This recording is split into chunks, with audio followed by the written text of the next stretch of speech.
দু চোখে হঠাৎ করে কাল বৈশাখী, চৈত্রের শেষ বেলা পাতা ওড়ে নাকি, গত বছরের মায়া ভেঙে যাবে বলে, রাজপথ ভেসে গেছে অচেনা কাজলে।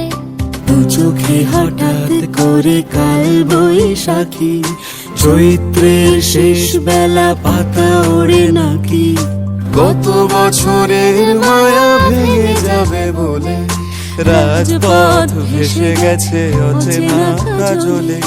তুমিও অঝরে তাকে শুধু ভালোবেসো, এসো হে